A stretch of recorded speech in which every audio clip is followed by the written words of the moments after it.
13 habits of older adults that drive people away, but they won't say so. Perhaps the greatest danger of old age isn't growing older, losing strength, or needing help. Perhaps it's continuing to repeat certain habits while the people around you quietly begin to pull away. A son or daughter calls less often. A grandchild stays only a few minutes. A friend stops coming by, and by the time the older adult notices, they may believe they're being abandoned, when there may be another part of the story they haven't considered yet. This doesn't mean that the older adult and the family have stopped loving one another. Often the love is still there, but spending time together has become tiring, tense, or predictable. One complaint after another. Advice nobody asked for. Criticism of younger generations. Constantly refusing help, and even using money as a way to control others. All of this can turn a simple visit into a difficult experience. The most painful part is that almost no one talks about it directly. People would rather shorten their visits than have a conversation that might feel cruel. In this video, we'll look at habits that can push family members and friends away, even when the older adult's intention is simply to protect, teach, or preserve their independence. Some of these behaviors appear when an older adult tries to hold onto their independence at any cost. Others develop over the years and may be mistaken for strength, wisdom, or experience. But there's a counterintuitive truth. Sometimes, the harder someone tries to prove they don't need anyone, the more distant they become from everyone. The good news is that recognizing these habits is not a sentence. On the contrary, it can be the first step toward a more active and fulfilling stage of life, with more dialogue, respect, and closeness. Older adults can still learn. They can apologize, ask new questions, accept help, and rebuild family relationships. Throughout this video, each habit will be explored through personal experiences, analogies, and everyday situations, so we can identify not only what pushes people away, but also what can bring more lightness back into life, improve an older adult's quality of life, and strengthen emotional well-being during retirement. When every conversation starts to feel like a burden. An older adult may start a conversation by talking only about aches, medications, problems, and the injustices of the day. At first, the family usually listens with affection, because they understand that aging brings real limitations. But when every phone call turns into a list of complaints, even the people who love them begin to feel emotionally drained.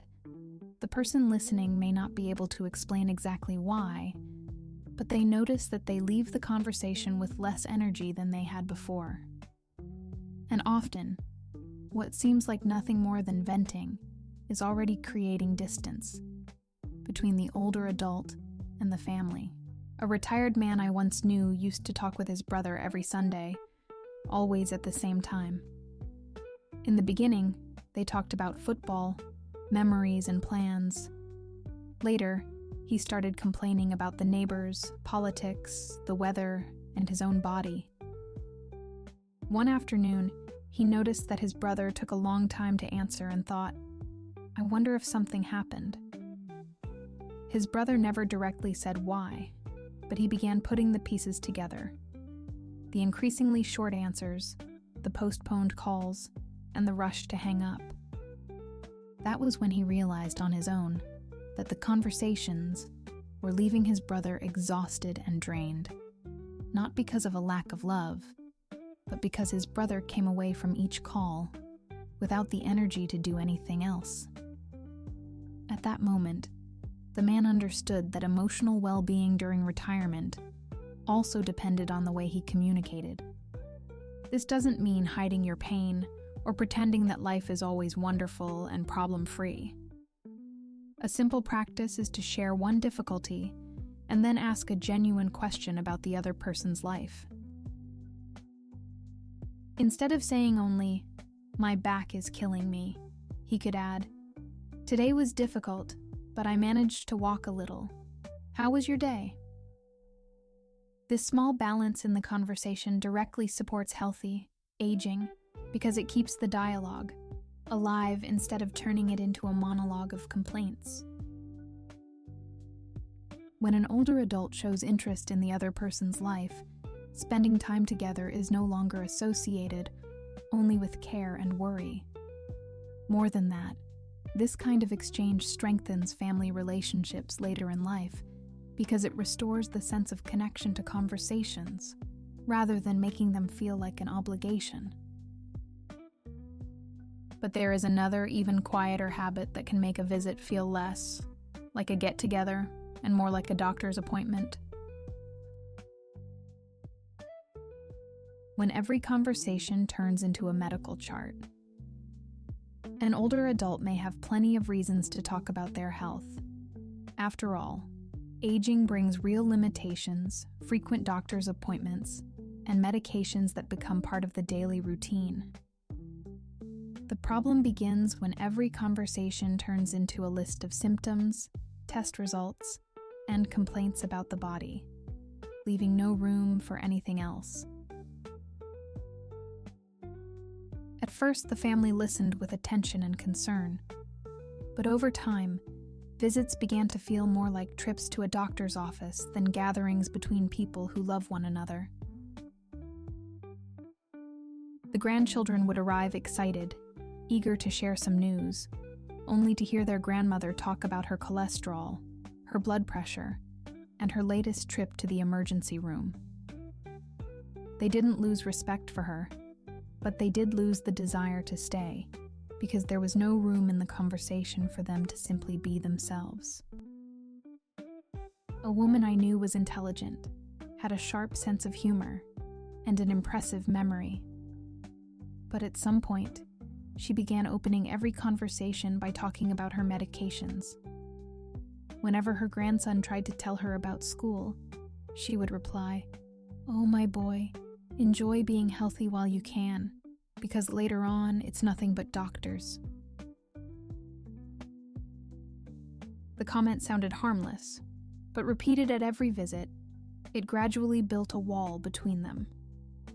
Her grandson continued to visit, but he stayed for less and less time. This doesn't mean hiding your pain or pretending that everything is fine. It simply means making room in the conversation for the other person. Instead of starting by talking about the doctor, the person can ask, "How was your week?" or "What have you been up to lately?"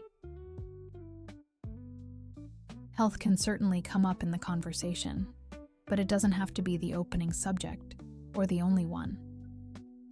This balance improves an older adult's quality of life because it restores the sense of connection to visits rather than making them feel like medical checkups.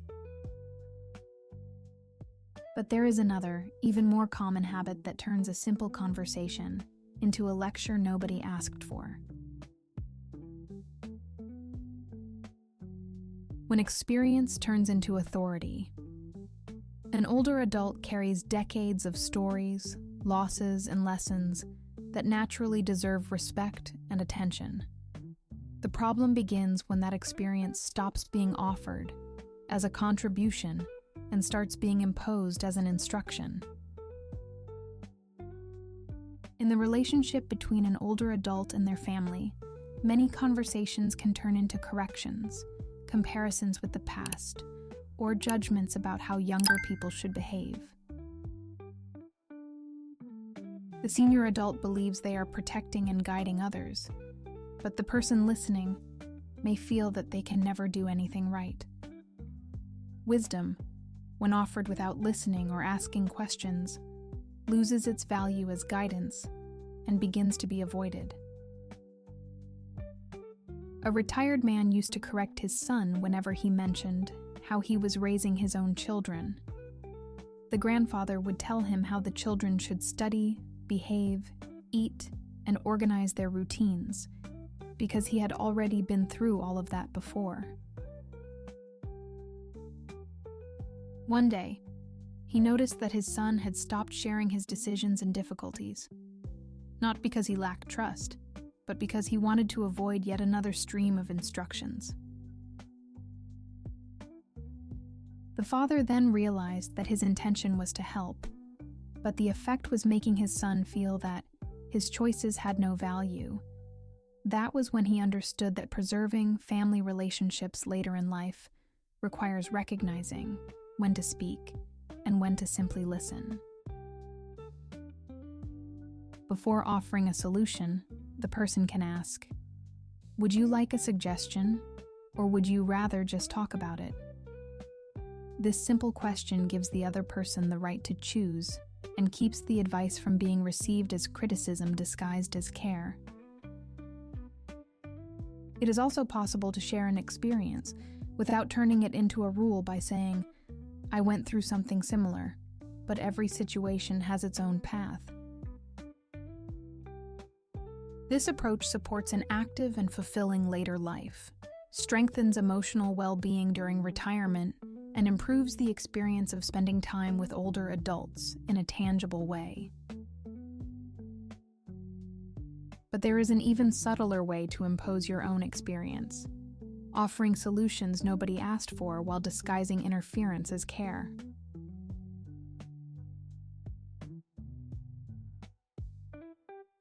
When unwanted advice disguises itself as care, an older adult has accumulated decades of experience and naturally feels they have something to offer.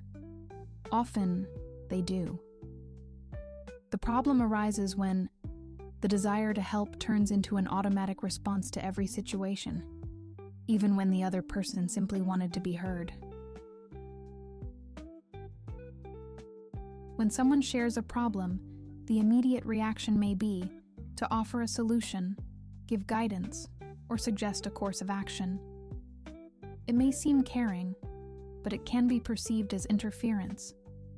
The person who opened up didn't want advice. They simply wanted to vent, be heard, and feel that someone was paying attention. A retired man used to give his daughter advice about raising her children, managing her money, and dealing with work. One day, she came home tired and opened up about a difficult day. Before she could finish speaking, her father was already listing solutions and corrections. His daughter was silent for a moment and said, "Dad, I didn't need you to fix anything. I just wanted to talk." That sentence stayed with him for a long time. He realized that behind every piece of advice, his daughter didn't hear care. She heard the message that she wasn't capable of handling her own problems. And little by little, she began sharing less. Not because she didn't trust him, but to avoid feeling as though she was always being corrected. Before offering a solution, a person can simply ask, "Would you like a suggestion, or would you rather just talk?" This question shows respect for the other person's independence and prevents the advice from being received as criticism. The difference is subtle, but it completely changes how the other person feels when they are with you. This approach strengthens family relationships and protects the emotional well-being of both people, the one speaking and the one listening. But when advice is no longer enough, an even older habit may appear disguised as wisdom, looking at younger generations and concluding that everything was better in the past. When criticism breaks the bridge between generations, an older adult may look at younger people and think that everything has changed for the worse. The music seems too loud, the clothes seem strange, and digital habits can be difficult to understand. This perspective is common. After all, every generation believes the one that follows has lost something important along the way.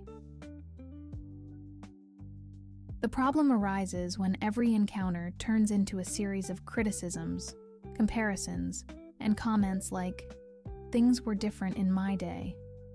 Little by little, the older adult may stop being seen as a source of wisdom and start being associated with judgment. A grandfather I once knew used to criticize his grandson for spending too much time on his phone and for speaking in a way he considered disrespectful. The boy didn't argue, talk back, or share news about school anymore. The grandfather thought he had earned the boy's respect, but in reality, his grandson had simply learned to protect himself by staying silent. Later, the man realized that his constant criticism was a disguised form of fear, the fear of losing his place in the family. He began asking what his grandson enjoyed, and that simple curiosity brought back a closeness that had seemed lost. The memories of old age have value, but they cannot take up all the space where the present should be allowed to enter. When a granddaughter shows something on her phone, for example, she probably isn't trying to make the conversation more complicated. She's trying to include her grandfather in something that is part of her everyday life. Instead of interrupting with a story from the past, the older adult can simply ask, "What do you find interesting about it?" Or, "Can you show me how it works?" As small as it may seem, this curiosity brings generations closer and transforms a difference into an opportunity to learn. But when criticism of younger generations becomes habitual, another behavior often appears alongside it: the desire to remain focused on what has already happened, as if the present had nothing left to offer.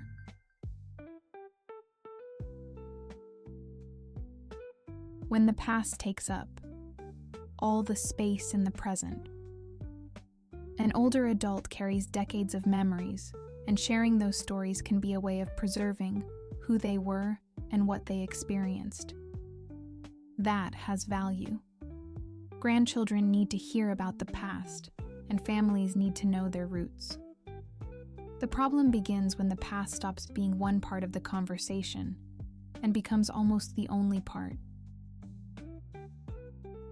When someone tries to share something from the present, a trip they took, a project they're working on, a song they enjoyed, and the older adult responds with a story from 50 years ago, the present gets pushed aside.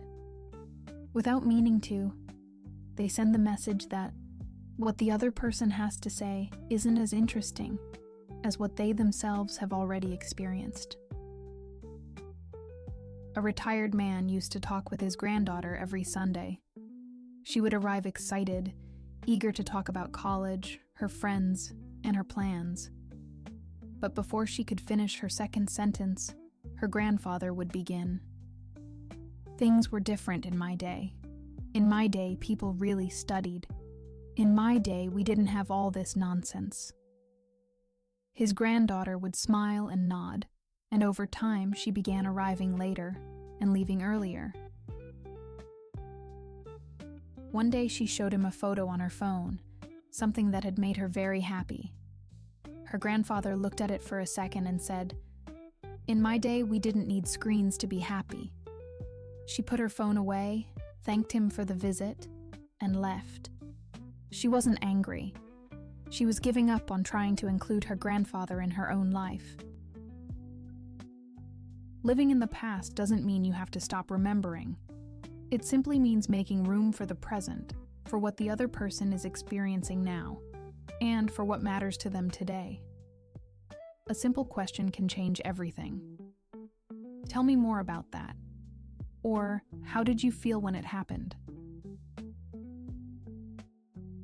That curiosity, no matter how small it may seem, brings generations closer and shows that an older adult is not only someone who has lived through the past, but also someone who is still willing to learn from those living in the present. But there is a habit that, although it may seem like simple neglect, can push people away in an even quieter way, and almost no one has the courage to talk about it. when isolation starts to show on the outside. An older adult may begin neglecting their appearance and home without realizing how much it affects visitors. This is not about vanity, but about care, respect, and the willingness to continue taking part in the life around them. As people age, simple tasks may require more energy, especially when there is fatigue, sadness, or some physical limitation.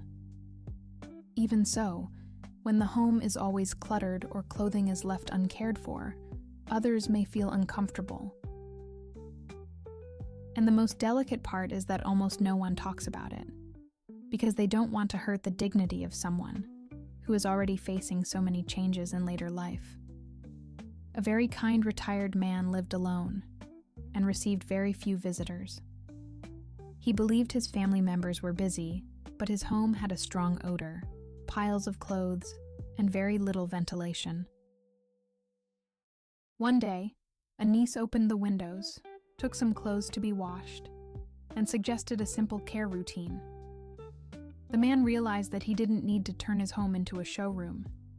He simply needed to make it more welcoming for anyone who came by.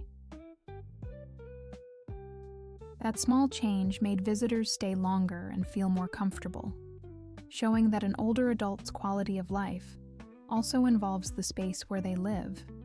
After all, a well-kept environment says a great deal about how a person relates to others and to themselves. But there is another habit that also quietly drives people away, even though it may seem harmless: gossiping and interfering in other people's lives, which often go hand in hand with isolation. When gossip and interference break trust. Another habit that can go unnoticed, yet quietly pushes people away, is gossiping and interfering in other people's lives. A person may comment on their child's marriage, the neighbor's problems, or their grandchildren's habits, believing they are simply showing concern. But trust among family members is not lost all at once. It slowly wears away each time someone feels judged, exposed, or intruded upon by comments they never asked for. To protect family relationships later in life, a person can ask before offering an opinion, respect what hasn't been shared with them, and keep certain information to themselves. And as the need to interfere in other people's lives begins to fade, room emerges for an even greater challenge: accepting that the world keeps changing, even without your consent.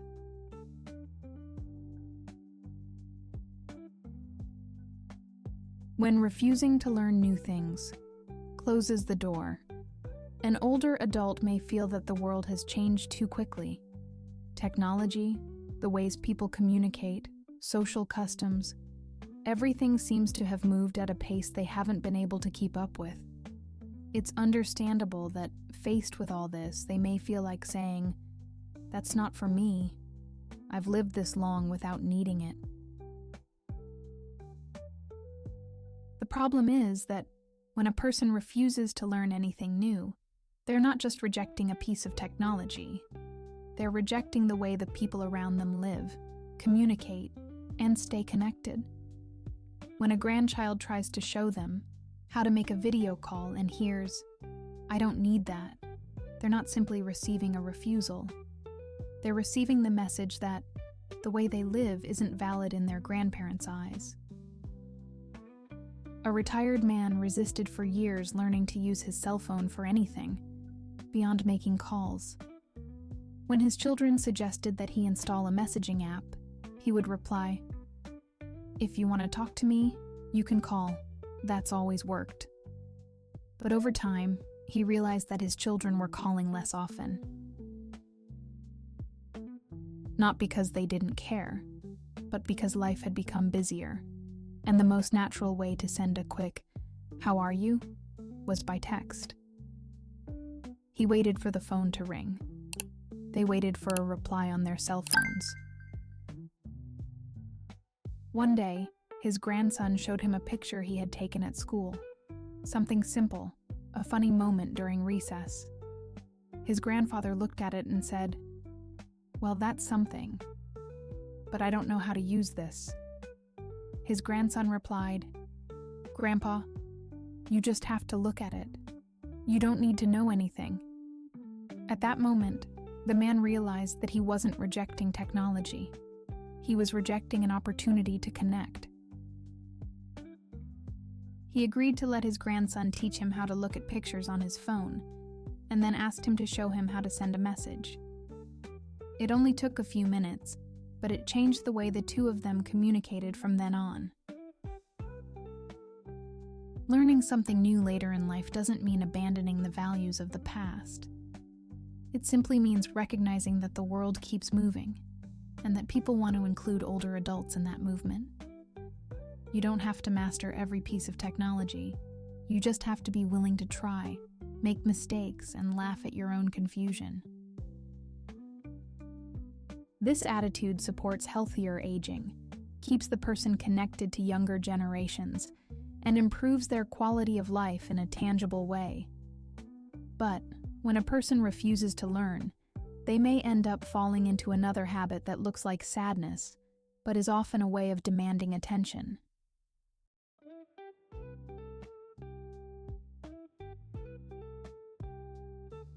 When a victim mentality turns every conversation into a demand, an older adult may feel forgotten. Their children call less often, their friends disappear, and the house grows quiet. That loneliness is real, and it hurts. But when the person starts repeating phrases like, "Nobody calls me," "Nobody comes to visit me," and "Nobody cares about me," genuine suffering turns into a demand that pushes away the very people they want to have close. The problem is that when every conversation begins with a complaint about being abandoned, the other person arrives already feeling guilty. It doesn't matter what they bring, a gift, good news, or a smile. Everything is overshadowed by the feeling that they're in debt. Over time, the visits become less frequent, not because of a lack of love, but because it becomes difficult to deal with the weight of guilt at every encounter. A retired woman used to say every time her daughter arrived, "So you remembered that I exist." Her daughter would laugh awkwardly and try to change the subject, but the comment would come back, "You don't have to stay long. I know you have better things to do."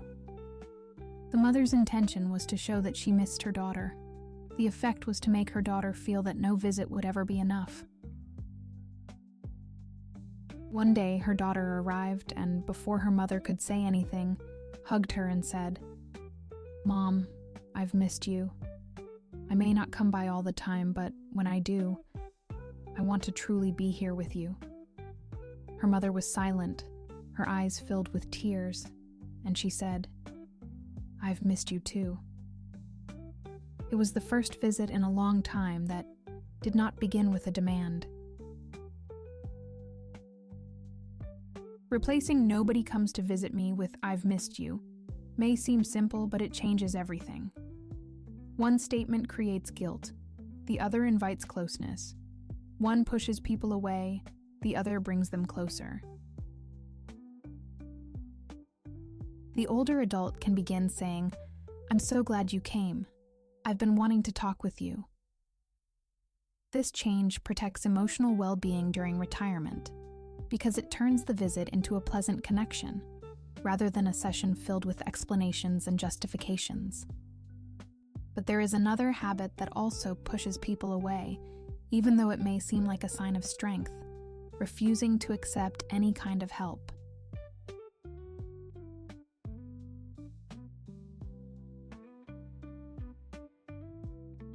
When pride closes the door to connection, an older adult may say they don't need anyone, but deep down, they may miss having company. They refuse help, avoid learning new things, and expect others to notice their loneliness without having to ask. Having an independent old age is a legitimate goal, but there is an important difference between preserving your independence and refusing every form of closeness. The person may not want to appear weak, dependent, or out of touch, but this constant effort to prove they don't need anyone may ultimately leave them even more isolated. Sometimes pride disguises itself as strength, and the person believes they are being resilient when, in reality, they are simply avoiding, admitting that they miss other people. A retired man used to refuse any help from his children, even when it came to carrying the groceries or adjusting his cell phone. Whenever someone offered support, he would reply, "I've always done everything on my own, and now is not the time I'm going to start needing you." At the same time, he complained that nobody came to visit him. He said that his family members no longer cared about him. What he didn't realize was that people were trying to get closer. Without meaning to, he was closing every door. One day, he decided to call an old friend. Without complaining, he simply asked how his friend was doing. The conversation was simple, but it was enough to revive a friendship that had seemed lost. That was when he realized that many times the connection between people doesn't disappear. It simply waits for someone to take the initiative and make the first move. Accepting help doesn't mean losing control of your own life. In the same way, learning how to make a video call doesn't mean abandoning the values of the past. A person can start with small openings, accepting help with the groceries, learning a new feature on their cell phone, or inviting someone out for coffee. They can also replace "nobody comes to visit me" with "I've missed you. Would you like to talk sometime this week?" These are small changes, but they restore a sense of connection to conversations instead of turning them into demands.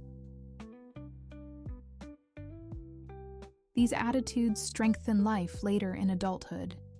They support healthier aging, and they protect emotional well-being during retirement.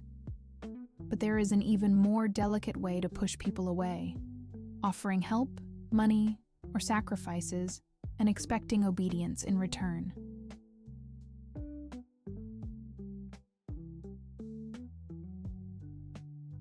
When affection turns into control. An older adult may help their children financially and believe they are simply showing love. The problem begins when they start demanding something in return for that help, through expectations, complaints, or constant reminders of the sacrifice they made.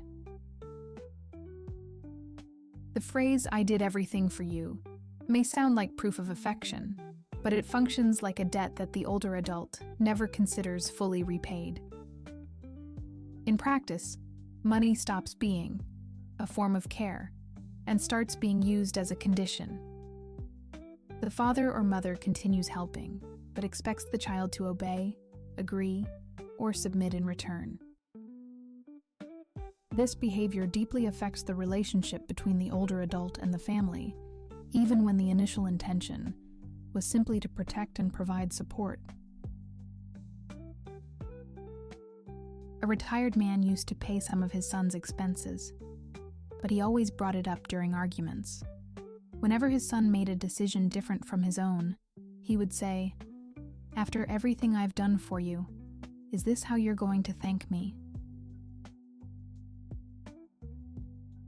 Over time, his son began hiding his plans, not out of ingratitude, but to avoid having every act of help turned into a demand. The father believed he was being valued, but he was actually creating a relationship based on guilt and obligation. That was when he realized that emotional well-being during retirement also depends on offering support, without turning affection into a tool of control. Before offering help, a retired person can ask themselves, "Can I offer this without expecting obedience later?" If the answer is no, it may be more honest to offer less, set clear boundaries, or simply choose not to provide that help at that moment. It is also possible to say directly, "I'm helping because I can and because I want to, but your decisions are still your own." This approach preserves the autonomy of the person receiving the help, maintains respect among family members, and prevents affection from becoming a bargaining chip. But there is one final habit, perhaps the quietest of them all. When life loses its lightness and every conversation becomes heavy, with no one able to remember the last time they laughed together.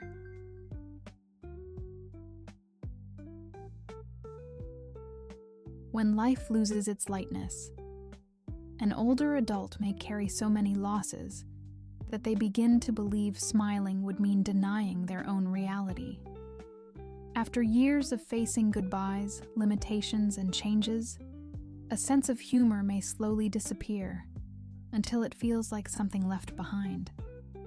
But when all lightness disappears, every conversation becomes heavy, even when family members arrive with good intentions. The family doesn't expect the older adult to pretend to be happy all the time. They simply want to find some room to breathe and feel close. After all, even a difficult afternoon can hold a small moment of humor, as long as someone can still notice it. A retired woman I knew had aches, forgetful moments, and enough reasons to complain about almost everything. Even so, she often joked about her wrinkles and said that each one was a participation medal from some adventure in life. Whenever she forgot where she had put her glasses, she would ask, "I wonder if they're off on a trip without telling me." People laughed with her, not at her, and stayed by her side longer because her presence didn't turn old age into a sentence. That woman showed, without speeches, that aging well can also include lightness, creativity, and the courage to laugh at life's small situations. Maintaining a sense of humor doesn't mean ignoring pain, hiding loneliness in later life, or pretending that everything is fine. It means allowing problems and pleasant moments to occupy the same space without one erasing the other. A person can listen to an old song, tell a funny story, watch a lighthearted comedy, or share a curious memory with their grandchildren. These actions improve an older adult's quality of life, make spending time together more pleasant for everyone, and naturally bring the family closer. But after recognizing these habits, one question remains. A question that can change the way each person chooses to live the years ahead. When change begins. With just one habit. After recognizing all of these behaviors, an older adult may feel as though they are looking into a mirror. Perhaps they recognize the constant complaining, the difficulty accepting help, or the urge to correct everything around them. This doesn't mean they have failed, but it does mean that aging also requires re-examining attitudes that once seemed normal. Maturity, at this stage of life, is not only about accumulating experience. It is about having the courage to observe the effects of that experience on the people we live with. And this honest perspective can transform loneliness into a real opportunity to rebuild connections. To begin identifying the habits that need to be adjusted, choose just one to observe during the next week. One practical way to do this is to set aside 5 minutes at the end of each day to mentally review the conversations you had. Ask yourself whether you interrupted someone without meaning to, turned the conversation into a list of complaints, offered advice before the other person finished speaking. Writing down these observations in a simple notebook can help you see patterns that go unnoticed in everyday life. Another option is to ask someone you trust directly and sincerely. Is there anything I do that makes it harder to spend time with me? This question requires humility and courage, but it may reveal something that the older adult and the family have avoided discussing for years. The important thing is to listen to the answer without defending yourself, arguing back, or looking for someone to blame. Simply write it down, reflect on it, and decide what can be adjusted. When there is this willingness to listen honestly, emotional well-being during retirement stops being just a concern and begins to guide real changes, one conversation at a time. An older adult's quality of life depends not only on medical appointments, physical activity, or a healthy diet. It also involves the way that person is perceived when they enter a room and how others feel when they are around them. Small changes such as listening without correcting, accepting help or showing interest in the present, can transform an entire relationship. This attitude strengthens family relationships, makes spending time with older adults more pleasant, and supports an independent later life without isolation. But before changing the way others approach you, you need to answer an intimate question. What could still bring lightness back into your own life? Throughout this video, we've seen that many habits don't come from malice, but from fear, loneliness, pride, or the desire to continue feeling important. An older adult may complain because they are suffering, give advice because they want to protect others, and refuse help because they want to preserve their independence in later life. Even so, intention and impact are two different things. What may seem like care to the person giving it may seem like pressure, criticism, or distance to the person receiving it. That's why it's worth choosing just one habit to observe over the next few days. Are your conversations filled with complaints? Do your family members feel heard or merely corrected? Is the retired person allowing others to take part in their life? One small change can improve family relationships, make spending time together feel lighter, and contribute to a more active life with greater respect, affection, and connection. If this content made someone think about older adults and abandonment, loneliness in later life, or the relationship between older adults and their families, may that reflection continue beyond this video. How about making a phone call without complaining, listening to someone without interrupting, or accepting a little help without feeling ashamed? Which of these habits stood out to you the most? Which one needs to change first? Subscribe to the channel and turn on notifications to continue learning about healthy aging,